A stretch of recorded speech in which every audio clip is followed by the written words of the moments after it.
14절까지 말씀입니다. 창세기 22장 1절부터 14절까지 말씀입니다. 우리 찾으셨으면 한 절씩 교독하고 마지막 절은 함께 읽도록 하시겠습니다. 그 일 후에 하나님이 아브라함을 시험하시려고 그를 부르시되 아브라함아 하시니 그가 이르되 내가 여기 있나이다.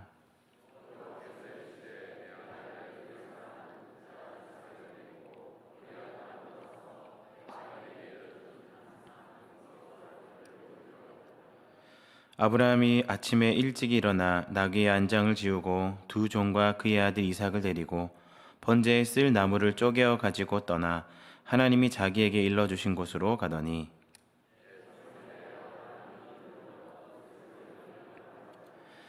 이에 아브라함이 종들에게 이르되 너희는 나귀와 함께 여기서 기다리라. 내가 아이와 함께 저기 가서 예배하고 우리가 너희에게로 돌아오리라 하고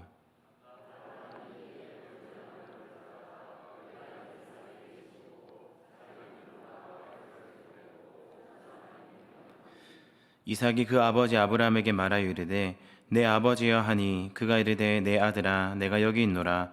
이삭이 이르되 불가나무는 있거니와 범죄할 어린 양은 어디 있나이까.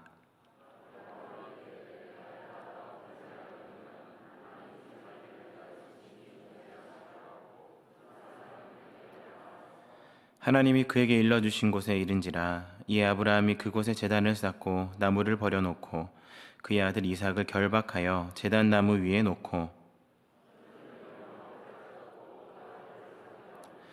여호와의 사자가 하늘에서부터 그를 불러 이르시되 아브라함아 아브라함아 하시는지라. 아브라함이 이르되 내가 여기 있나이다 하매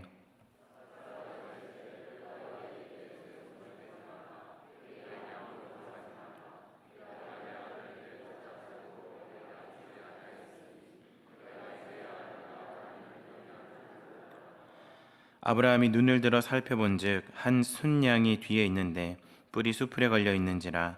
아브라함이 가서 그 순양을 가져다가 아들을 대신하여 번제로 드렸더라. 아브라함이 그 땅 이름을 여호와 이레라 하였으므로 오늘날까지 사람들이 이르기를 여호와의 산에서 준비되리라 하더라. 아멘. 여러분 구약 성경에 보면 이런 표현이 많이 등장합니다. 아브라함의 하나님, 이삭의 하나님, 야곱의 하나님. 하나님이 처음에 그 출애굽했던 백성들에게 자신을 소개했던 그 표현이기도 하지요. 그런데 저는 항상 이 표현을 들으면서 왜 요셉은 빠졌을까? 이런 질문을 던지기도 했었습니다. 오히려 그 족장들의 분량, 그들에게 할당된 이 성경의 분량을 살펴보면 요셉은 들어가고 이삭이 빠져야 되는 것이 아닌가 하는 의문이 드는 것이죠. 왜냐하면 그들의 분량이 제가 계산을 해보니까 이렇습니다. 아브라함은 13장, 이삭은 1장, 야곱은 10장, 요셉은 13장.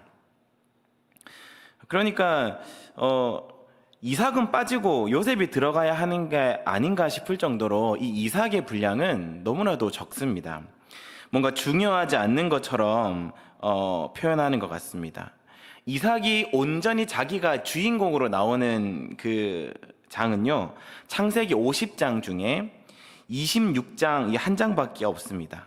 다른 장들은 아버지 아브라함이랑 이렇게 섞여서 기록되거나 그의 아들 야곱과 이렇게 섞여서 기록이 되어서 누가 주인공인지 분별하기도 힘든 것입니다. 그래서 이 분량이 작다 보니까 그가 그렇게 중요하지 않는 인물로 묘사되는 것 같아 보이기도 합니다. 여러분, 만약에 여러분들이 이 족장의 삶들 중에 선택해서 살아볼 수가 있다고 한다면 여러분들은 어떤 족장이 되어서 살아보고 싶으십니까? 믿음의 조상과 같은 이 아브라함의 모험을 선택하시겠습니까? 아니면 험악한 세월을 살았던 이 야곱의 전철을 사시겠습니까? 아니면 파란만장한 그런 고생 끝에 애굽의 총리가 되었던 요셉의 발자취를 사시겠습니까? 아니면 존재감도 미비하고 분량도 작고 비교적 뭔가 큰 일이 없이 살았던 이삭처럼 살아보시겠습니까? 저는 개인적으로 요셉이라는 사람을 너무나도 좋아하는데요. 그런데 이번에 이 이삭에 대해서 한번 묵상을 해보면서 이 이삭도 요셉 못지않은 매우 대단한 믿음을 가진 사람이라는 것을 알 수가 있었습니다. 그의 신앙 가운데 흘러왔던 이 믿음의 뿌리, 믿음의 동기를 살펴보면 그의 이 믿음의 뿌리가 있었기에 여러 가지 어려움들과 갈등 속에서도 흔들리지 않고 믿음을 잘 지켜나갈 수 있었다라는 것을 보면서 이삭에 대해서 새롭게 볼 수 있었습니다. 오늘 그 이야기를 함께 나눠보려고 합니다. 성경에 나오는 이삭의 인생은요, 4가지로 정리할 수 있습니다. 하나는 번제물, 하나는 결혼, 하나는 우물, 하나는 축복. 이렇게 4가지로 정리를 할 수 있습니다. 번제물은 모리아산에서 자기가 번제물이 될 뻔했던 그런 경험을 이야기하는 것이고, 결혼은 이삭이 결혼을 하려는데 그 결혼할 수 있는 적정 시기가 나이가 되었음에도 불구하고 아버지의 말씀을 따라서 리브가를 기다렸던 것.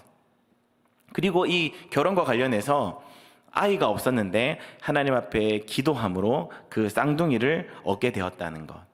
그리고 우물은 이 블레셋 사람들과 관련된 이 갈등이 있었을 때 막 메우고 또 다시 파고 메우고 파고 그러면서 자기의 것을 포기하고 양보했었던 이삭.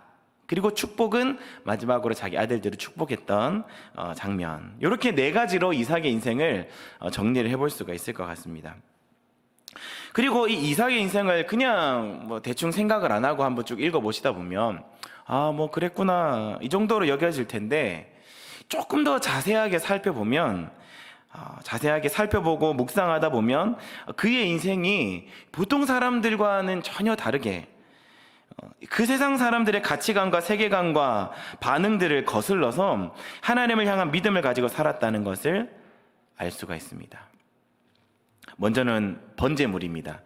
이삭이 아브라함이 번제할 양이 없이 아들을 데리고 모리아산으로 올라가자 했습니다. 그런데 그 순간부터가 이상했을 거예요. 번제할 양이 없이 번제하러 가다니요. 챙기는 걸 봐도 2 종과 함께 이 불은 있고 나무는 있는데 양을 안 데리고 가는 것입니다. 그때부터 좀 이상한 낌새가 있었을 겁니다. 근데 또 이 이삭이 가다가 아버지한테 한번 떠보죠. 아버지, 번제할 불도 있고 나무도 있는데 양은 어디 있습니까? 물었더니 아브라함이 하나님이 준비해 놨을 것이다 라고 대답을 해주는데 막 눈동자가 흔들리는 게 막 보이는 겁니다. 그런 것들이 이제 느껴지니까 이상한 낌새를 보면서 알아차렸을 거예요. 번제물은 따로 없구나. 혹여나 내가 번제물이 될 수도 있겠구나. 그리고 올라갑니다. 올라갔는데 막 자신을 막 결박하는 겁니다. 보통 사람이라면 어떻게 할까요? 지금 이 이삭이 나무를 지고 올라갈 만한 튼튼한 몸을 갖고 있는 이 젊은 나이의 이삭이었습니다. 아버지 아브라함은요 100살이 넘은 할아버지인 거죠. 보통 같으면 결박하려는 아버지를 내팽개치고 냅다 도망쳐 버렸을 겁니다. 충분히 그럴 수 있었겠지요. 그런데 이삭은 그렇게 하지 않습니다. 이상한 낌새를 알아차렸음에도 아버지의 등을 묵묵히 따라갔고, 아버지가 결박할 때도 순순히 결박을 당했고, 아버지가 제단 위에 올려놓을 때도 그는 거부하지 않고 묵묵히 하늘을 바라보며 누웠을 것입니다. 그러니까 이삭을 드리는 이 아브라함의 믿음도 대단했지만 그 아버지를 믿음으로 믿고 따라오고 결박되고 묵묵히 누웠던 이 이삭의 믿음 또한 대단한 것이죠. 세상의 가치관을 거스르고 믿음대로 살았던 사람, 바로 이삭이었던 것입니다. 결혼입니다. 홍기가 가득 찼습니다. 결혼을 해야 하는데 또 이 혈기왕성할 때 아닙니까? 얼마나 결혼해 하고 싶었을까요? 보통이라면 주변에 이쁜 자매를 만나서 빨리 결혼하고 싶었을 겁니다. 아버지한테도 막 소개했을 겁니다. 아빠, 아버지, 저 옆 동네 사는 영희가 너무 예쁜데, 저 영숙이가 너무 예쁜데 결혼하고 싶습니다 했을 텐데, 아버지께 들었던 그 말씀을 따라 기다립니다. 다른 민족이 아닌 자기 백성, 자기 민족과 결혼을 해야 한다는 그 말씀 말입니다.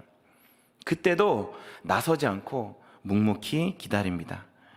들에 나가서 묵상하였다라는 표현이 있지요. 여기 묵상하였다라는 말은 기도하면서 기다렸다라고 하는 뜻입니다. 혈기왕성한 시절에 자신의 욕망대로 결혼할 수도 있었겠지만 약속의 말씀을 따라 묵묵히 기다렸다라는 것은 대단한 믿음입니다. 세상의 가치관을 거스르고 믿음대로 사는 사람, 이삭이었던 것이죠. 세 번째, 우물입니다. 블레셋 사람들과 우물로 갈등이 있었을 때도 그는 3번이나 우물을 양보해 줍니다. 그 우물은요, 아버지가 팠었던 우물이었고, 이 블레셋 사람들이 이삭이 막 잘 되는 것을 보니까 시기해서 그 우물을 막 막아버렸던 것이었습니다. 팔레스타인 지역의 우물은요, 생존 필수품입니다. 그러니까 생명과도 같은 것이죠. 우물을 메웠다는 것은 그 생명을 빼앗았다라는 겁니다. 전쟁을 도발하는 행위와도 같은 것이죠. 별 대수롭지 않은 일이 아니라 그냥 양보하고 넘어갈 일이 아니라 이건 정말로 큰 일인 것입니다. 이제 한판 해보자라는 것이죠. 그런데 이삭은 이를 시끄럽게 만들지 않고 묵묵히 그 상황을 받아들이고 다시 우물을 팝니다. 근데 우물을 팔 때마다 우물이 나왔다는 것도 기적이고 그 우물을 또다시 양보했다는 것도 기적입니다. 누가 그 당시에 그 귀하디 귀한 우물을 양보하겠습니까? 이삭은 세상의 가치관을 거스르고 믿음대로 살았던 사람이었다라는 것입니다. 여러분, 그 중근동 지방에 많은 신들이 살았고 많은 신들을 섬겼을 것입니다. 많은 사람들은 그 대세의 신들을 섬겼을 거예요. 바알과 아세라 같은 그런 신들 말입니다. 그런데 그 중에서도 하나님만 유일신으로 믿고 따랐던 이삭, 그리고 그의 아브라함의 자손들이 있었습니다. 이들은 하나님을 유일신으로 믿고 그 세상의 가치관을 거스르고 믿음대로 살아왔던, 자신들의 믿음을 지켜왔던 사람들이었습니다. 오늘날로 따지자면 세상 사람들의 이야기는 성공, 행복, 그런 가치관과 세계관을 거슬러서 하나님을 믿고 하나님의 말씀을 자신의 기준으로 삼아서 살아가는 우리들이 이러한 믿음의 자손, 아브라함의 자손들이 아닌가 싶습니다.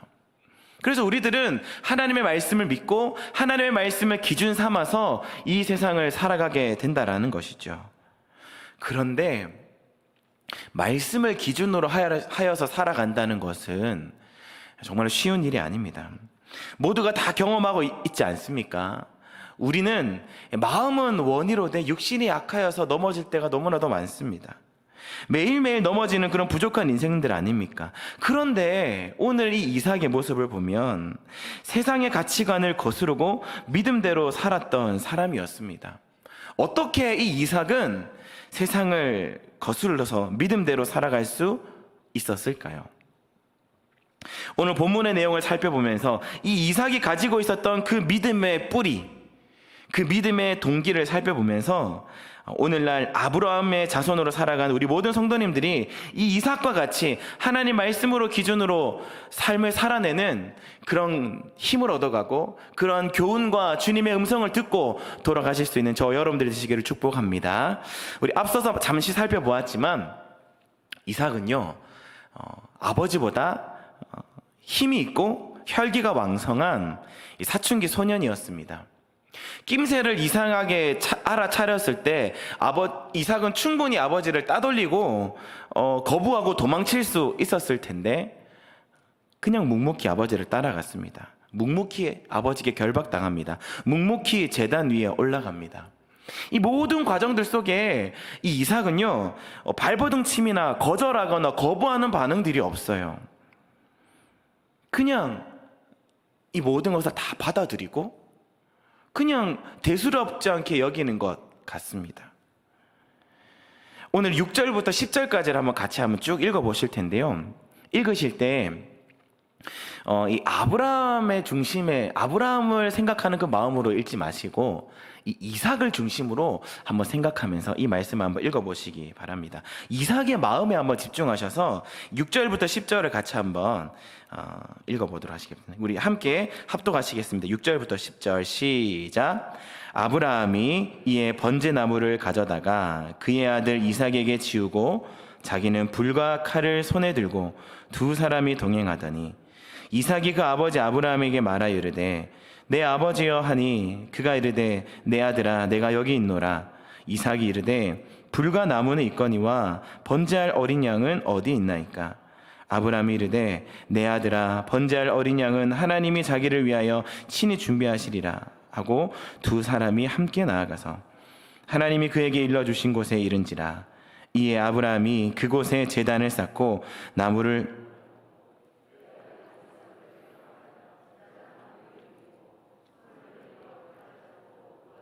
잡으려 하니. 자, 오늘 본문을 어디에 보아도 이삭의 발버둥침은 보이지 않습니다. 그의 외침이 없습니다. 그저 묵묵히 침묵하고 아버지께 순종을 하고 있어요. 그런데 진짜 이 이삭의 마음은 어땠을까요? 아버지한테 물었는데 애매한 대답이 돌아오고 갑자기 올라갔는데 막 손을 결박하고 제단 위에 막 올라 세우고 칼을 들어서 막 치려고 하는 그때 이삭의 마음은 어땠을까요? 진짜 아무렇지도 않았을까요? 흔들릴 데가 없었겠습니까? 흔들릴 때가 있었을 겁니다. 정말로 마음이 떨리고 흔들리고 당장이라도 아버지의 손을 붙잡아서 막 말리고 도망치고 싶은 그런 순간이 있었을 겁니다. 그때가 언제였을까요? 가장 흔들렸을 때가 언제였을까요? 아침 일찍이 아버지가 양 안 데리고 그냥 이삭만 데리고 번제하러 올라갔을 때였습니까? 아니면 종들을 떼어놓고 뭔가 이 아들과 둘이서만 올라갔을 그때였을까요? 아버지께 질문을 했을 때 흔들리는 눈빛을 보았을 때였을까요? 손발에 결박이 되어서 막 밧줄에 막 묶이고 있는 그 순간이었을까요? 아마 이삭이 가장 많이 흔들렸을 때는 이 아브라함이 칼을 들어서 자신을 향하여서 내리꽂으려고 하는 바로 그 순간이었을 것입니다. 죽기 일보 직전의 상황, 죽음이 눈앞에 들여와 있고 막 죽음의 위기를 자기가 온몸으로 느끼고 있는 바로 손발이 결박되어서 제단 위에 올라가 있고 아버지가 칼을 들어서 자기를 탁 찌르려고 하는 바로 그 순간, 심장이 막 쿵쾅쿵쾅 뛰고 막 손발이 덜덜 떨리는 바로 그 순간 아니었겠습니까? 아브라함도 힘들었겠죠. 사랑하는 아들을 죽이려고 하는 그 마음이 힘들었겠지만 이삭은 그 죽음 일보 직전, 그 죽음이 막 느껴지고 막 손발이 떨리고 입술이 떨리고 마음이 흔들리고 자리를 벅차고 묶여있는 손으로 아버지의 손을 막고 밀치고 도망치고 싶은 그러한 마음이 강력하게 들었을 것입니다. 그런데 이삭은 묵묵히 제단 위에 누워서 그냥 하늘을 바라보았습니다. 묵묵히라는 표현을 했지만 그냥 아무렇지도 않게 묵묵하지 않았던 겁니다. 떨리는 마음과 쿵쿵대는 심장과 두려워하는 그 마음을 가지고 묵묵히 그 자리에 있었던 것이죠. 이 이삭의 나이를 측정해 보면 사춘기 젊은 소년의 시절이었을 것입니다. 사춘기를 맞이한 자녀 부모님들은 공감하실 겁니다. 이 아이들이 얼마나 예민하고 싸납고 말 한마디 잘못, 단어 하나 잘못 들어가면 팽! 막 화를 버럭 내고 방에 들어갈 때 막 문을 쾅 닫고 막 뭐 눈도 안 마주치고 막 말하면은 다 무시하고 이 정말로 예민한 그런 시기가 사춘기 시기입니다. 자녀의 사춘기 시절을 보낸다는 것은 여간 힘든 일이 아닌 겁니다. 그런데 이 사춘기 시절의 이삭은요, 그 죽음의 위기 앞에서도 침묵하는 겁니다. 예민하고 싸나운 이 사춘기 시절 이삭이 침묵하는 것입니다. 이 얼마나 대단한 일입니까? 예수님도 자기의 죽음의 위기 앞에서 침묵하셨었지요. 법정 앞에서도 우리를 위해서 자신을 변호하지 아니하시고 침묵하셨습니다.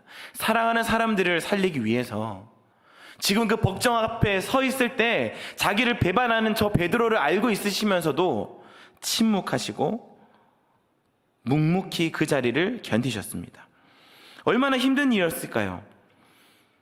예수님은 안 힘드셨겠습니까? 하나님이시니까, 예수님이시니까 충분히 그것을 감당하실 수 있을 만한 그런 담대한 마음이 있으셨을까요? 예수님이니까 가능했던 것이, 하나님이니까 가능했던 것이 아닙니다. 예수님도 인간으로서 슬프셨고 화도 나셨고 피곤하셨고 배도 고프셨습니다. 겟세마네 동산에서 이 잔을 옮겨달라고 눈물이 막 피가 되도록 간절하게 기도하셨던 분이셨습니다. 침묵하는 일은 쉬운 일이 아니었다라는 것이죠. 예수님도 그러했는데 사춘기 시절 이 이삭의 침묵은 얼마나 어렵고 힘든 일이었겠습니까? 그렇게 죽음의 위기, 힘든 상황 속에서 이삭은 묵묵히 하늘을 바라보는 믿음을 가진 자였습니다. 죽음의 위기 속에서 말씀을 믿고 침묵하고 견뎌냈던 사람이었던 것이죠. 아브라함의 믿음도 대단합니다. 야곱의 믿음도, 요셉의 믿음도 대단하지요. 그런데 오늘 이 침묵하고 견뎌내고 묵묵히 하늘을 바라보고 있는 이 이삭의 믿음도 정말로 대단한 믿음이다라고 하는 것입니다. 히브리서 11장 19절 말씀에 보시면 이런 말씀이 나옵니다. 그가 하나님이 능히 이삭을 죽은 자 가운데서 다시 살리실 줄로 생각한지라 비유컨대 그를 죽은 자 가운데서 도로 받은 것이니라. 이삭을 죽은 자 가운데서 도로 받은 셈 친다라는 것은 아브라함은 진짜 죽일 마음을 가지고 행동을 했다라는 것이죠. 죽일 마음을 가지고 행동을 했던 아브라함과 동시에 거기 누워있던 이삭도 죽을 마음으로 그것을 받아들이고 죽는다는 그 마음을 받아들이고 떨리는 마음으로 그 행동을 지켜나갔다라는 것입니다. 묵묵히 하나님을 바라본다라는 것은 그 죽음의 순간 가운데서도 그 상황을 인정하고 그 상황을 받아들이고 그 상황 속에서도 인도하시고 말씀하신 대로 이루실 그 약속의 하나님을 믿는 그 믿음으로 신뢰하는 마음으로 묵묵히 떨리게 침묵하고 하늘을 바라보는 행동이다라고 하는 것입니다. 네, 그는 심각하게 흔들릴 수 있는 그런 상황 속에서도 묵묵히 하나를 바라보는 사람이었습니다. 흔들렸겠지만, 고민했겠지만, 아버지가 알려주셨던 그 하나님의 뜻을 믿으며 혹시나 죽더라도 죽으면 죽으리라 라고 하는 그런 믿음을 가지고 다시 살아날 줄로 믿으며 하나님께서 맡기신 그 번제물의 역할을 감당하겠다는 실로 대단한 믿음을 가진 자 이삭이었던 것입니다. 그 결과가 어떻게 됐습니까? 14절 함께 읽겠습니다. 14절 말씀 함께 읽겠습니다. 시작. 아브라함이 그 땅의 이름을 여호와 이레라 하였으므로 오늘날까지 사람들이 이르기를 여호와의 산에서 준비되리라 하더라. 죽음의 위기에서 떨리는 마음으로 하늘을 바라보며 칼이 높게 들려졌을 때 하나님이 말리시고 준비해 놓은 그 순양을 딱 보이셨을 때 누가 가장 기뻤을까요? 물론 아브라함 기뻤겠죠. 그런데 그 순양을 보는 순간 막 고조되었고 심장이 뛰고 그 죽음의 눈앞에서 벌벌벌벌 떨고 있었던 그 이삭의 마음이 확 내려오고 다 가라앉고 하나님의 말씀을 믿고 묵묵히 그 자리를 지켰던 그 하나님을 신뢰했던 그 믿음의 보상을 받은 그 기쁨이 이 이삭 가운데 충만했을 것입니다. 그리고 이 여호와 이레의 하나님은 이 사춘기 시절 이 여호와 이레의 경험은 이 이삭에게 있어서 평생 잊혀지지 않았을 것입니다. 어떻게 보면 트라우마로 남았을 수도 있어요. 그 사춘기 시절에 예민했던 그것을 하나하나 잘 기억했던 이 이삭에게 그의 인생 가운데 이 트라우마로 작용했을 수도 있습니다. 그런데 이 트라우마는요, 그의 인생의 위기의 순간마다 긍정적으로 발휘되었을 겁니다.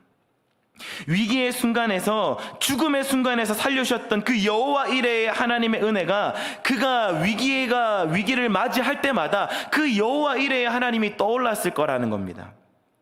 혈기왕성해서 이 욕망이 막 흔들기 그런 쉬운, 욕망이 흔들리기 그 쉬운 그 결혼하는 순간에서도 여호와 일의 하나님을 기다릴 수가 있었던 것이죠.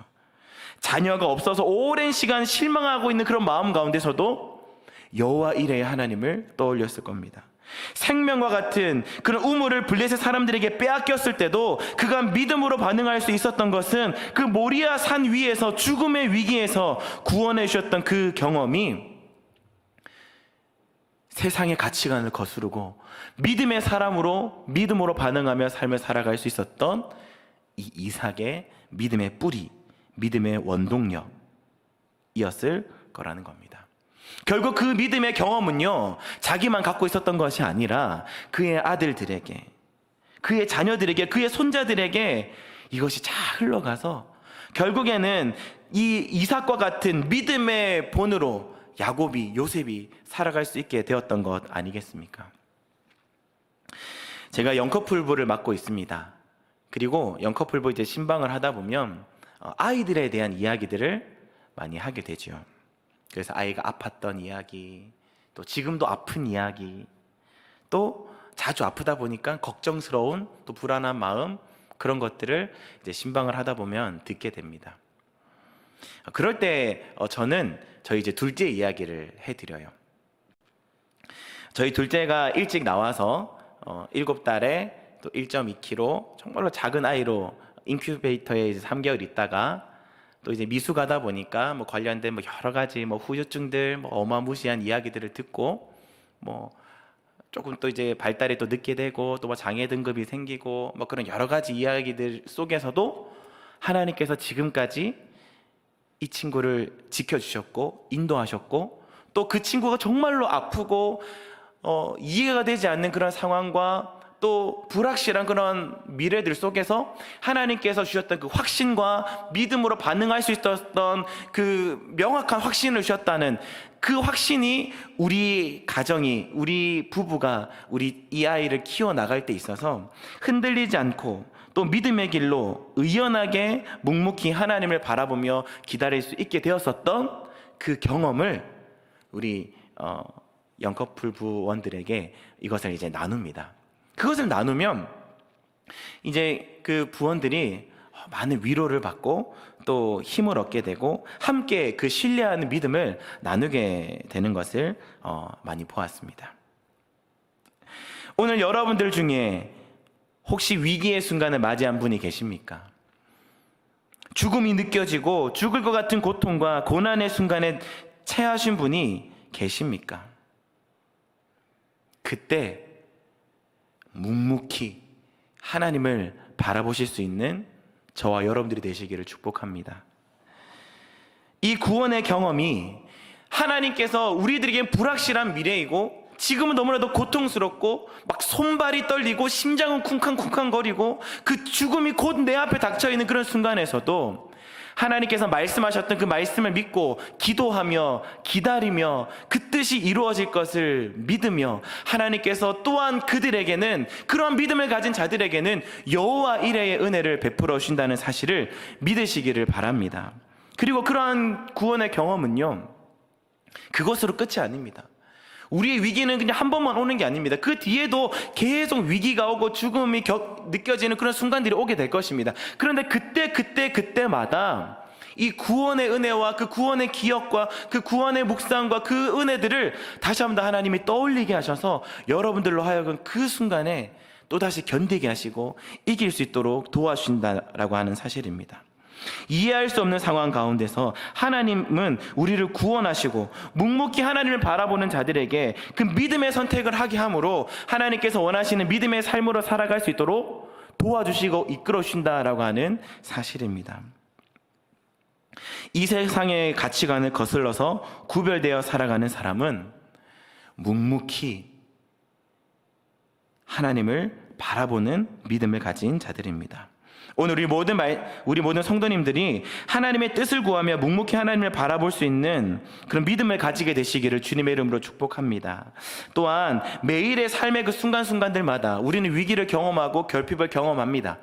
여러 가지 기도 제목들이 생깁니다. 우리가 이해하지 못할 만한 왜 이런 일이 나에게 일어나는지 정말로 깨닫지 못하고 뭔가 불안하고 걱정되는 그런 상황들이 우리들에게 주어집니다. 그러나 그때마다 여러분 기억하십시오. 이삭에게 역사하셨던 그 여호와 일의 하나님이 이삭 이후에 수많은 성경의 주인공들에게 일하셨던 그 여호와 일의 하나님이 오늘도 저와 여러분들의 인생 가운데 여호와 일의 하나님으로 일하신다는 사실을 믿으시기를 바랍니다. 그리고 여러분 그 경험과 은혜들을 여러분들 믿음이 필요한 자들에게 나눠주십시오. 그리고 권면해 주십시오. 하나님이 나를 죽음의 위기 가운데서도 우리를 구원해 주셨어. 하나님을 바라보니까 어린 양을 준비하셨어. 하나님의 약속의 말씀대로 되었어. 하나님의 뜻이 있을 거야. 묵묵히 기도하며 같이 하나님을 바라보자. 이러한 말로 위로와 확신이 필요한 여러분의 주변의 사람들에게 이와 같은 은혜를 나누십시오. 하나님이 그래서 여러분들에게 그러한 은혜를 먼저 주신 것입니다. 그리하여 우리 모두가 주의 은혜 아래 이 세상이 감당하지 못하는 믿음의 공동체로 묵묵히 하나님을 바라보며 주님 앞에 귀하게 쓰임받게 되시기를 주님의 이름으로 간절히 축복합니다. 우리 들었던 말씀을 생각하시면서 우리 함께 찬양하시겠습니다. 우리 주만 바라볼지라 함께 찬양하시겠습니다. 우리 하나님은 어두움 가운데서도 밝은 빛을 비춰주시는 분이십니다. 언제나 우리를 바라보시고 우리에게 귀를 기울여 주시는 분이십니다. 그 하나님을, 그 여호와 일의 하나님을 우리가 기억하며 우리 들었던 말씀을 생각하시면서 같이 한번 찬양하며 나가도록 하시겠습니다. 하나님의 사랑을 사모하는 자, 하나님의 사랑을 사모하는 자, 하나님의 평안을 바라보는 자, 너의 모든 것 창조하신 우리 주님이 너를 얼마나 사랑하시는지, 하나님께 찬양과 경배하는 자, 하나님의 선하심을 닮아가는 자, 너의 모든 것 창조하신 우리 주님이 너를 자녀 삼으셔. 하나님 사랑의 눈으로, 하나님 사랑의 눈으로 너를 어느 때나 바라보시고, 하나님 인자한 귀로서 언제나 너에게 귀 기울이시니, 어두움에 밝은 빛을 비춰주시고 너의 작은 신음에도 응답하시니, 너는 어느 곳에 있든지 주를 향하고 주만 바라볼지. 어둠에 밝은 빛을 비춰주시고, 어둠에 밝은 빛을 비춰주시고 너의 작은 신음에도 응답하시니, 너는 어느 곳에 있든지 주를 향하고 주만 바라볼지. 주만 바라볼지라, 주만 바라볼지라.